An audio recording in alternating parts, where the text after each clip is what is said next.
Ever felt that low buzz of restlessness? That Mhm. feeling like you're unfocused, maybe a bit anxious, even when, everything seems okay? Yeah, I think a lot of us know that feeling. It's pretty common. It really is. Yeah. But what if that feeling isn't quite what we think?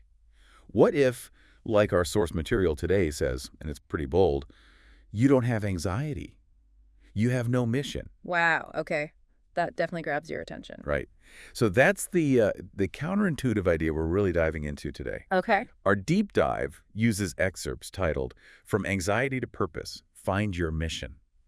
And our own mission here is to unpack that perspective, Makes sense. to explore what it means and how it might change how you see your own internal state.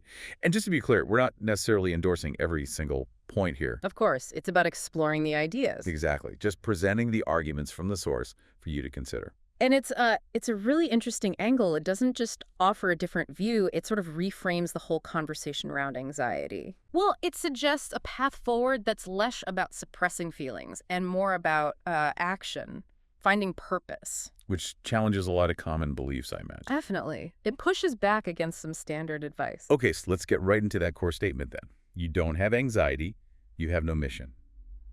How does the source actually connect those two things? What's the argument? Well, the core idea, and it's quite insightful, is that this internal chaos, this panic maybe, isn't about the world being broken. Okay, not an external problem. Not primarily, according to this. It's more about personal stagnation, feeling stuck. Oh, okay. Yeah, the argument is almost evolutionary. Like our minds are designed for movement, conquest, problem solving. Conquest, strong word. It is, and it uses this really striking image.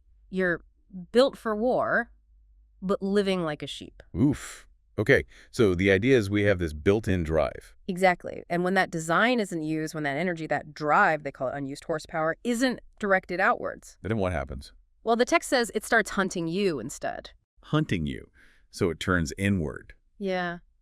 Manifesting as that restlessness, that unease we often label anxiety, it's not a lack of something. It's like misdirected energy. That unused horsepower metaphor really sticks with you. It's vivid. It is. It makes you reconsider the feeling. And then the author just doubles down, saying, you've been lied to. You've been told to meditate your way out of chaos. Right. Challenging that common advice again. And then this analogy, lions don't meditate when they're hungry, they hunt.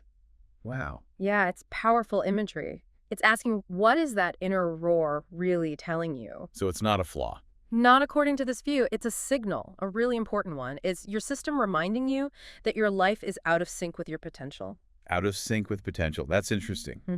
It suggests we're built for more active engagement. It says, you're not built to scroll for 3 hours. You're built to fight for something. So it's not about just calming down, Yeah. but about finding the fight, finding something to strive for. Exactly. It reframes it from just an internal feeling to a call for external action.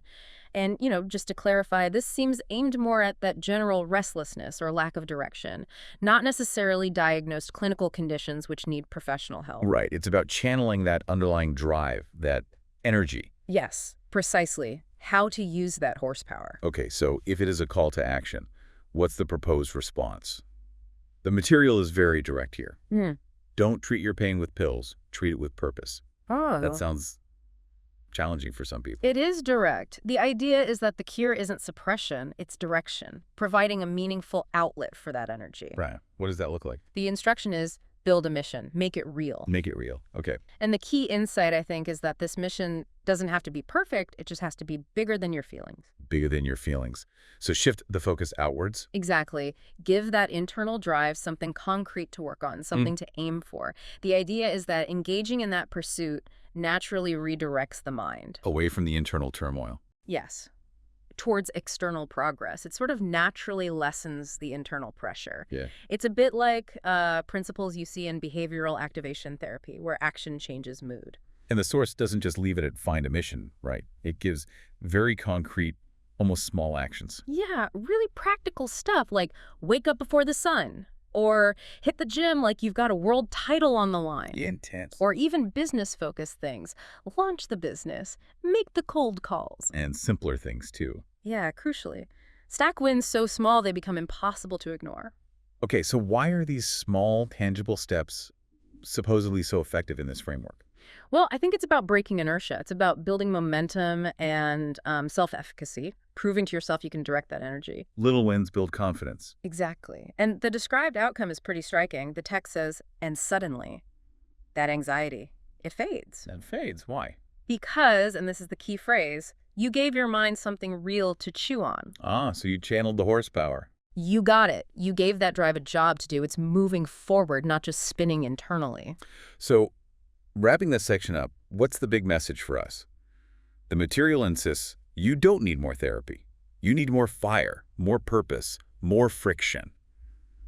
That sounds like a real challenge to maybe modern comfort seeking. It does. And if you connect it to the bigger picture, it taps into that fundamental human need for meaning.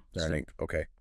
The author really emphasizes that life's not supposed to be peaceful 24/7. It's supposed to be meaningful. And meaning comes from. Meaning is forged in the heat of doing hard things. That's the quote. It's about embracing challenge, striving, doing. That's where fulfillment is found, according to this. Not in constant calm, but in active engagement. Precisely. Using your potential, overcoming obstacles, building things. So the final takeaway seems to be, maybe it's not anxiety. Maybe it's just energy without direction. And the call to action is blunt. Fix that. Right. Okay, that brings us towards the end of this deep dive. Yeah. The main point, from anxiety to purpose, find your mission, seems to be this really profound shift in thinking. Definitely. Moving away from seeing restlessness as just a problem. And towards seeing it as a signal, as untapped energy. Exactly. A call towards purpose, towards meaningful action. So if that idea resonates with you, the listener, if that feeling is like unused horsepower, And the question becomes, then maybe consider this.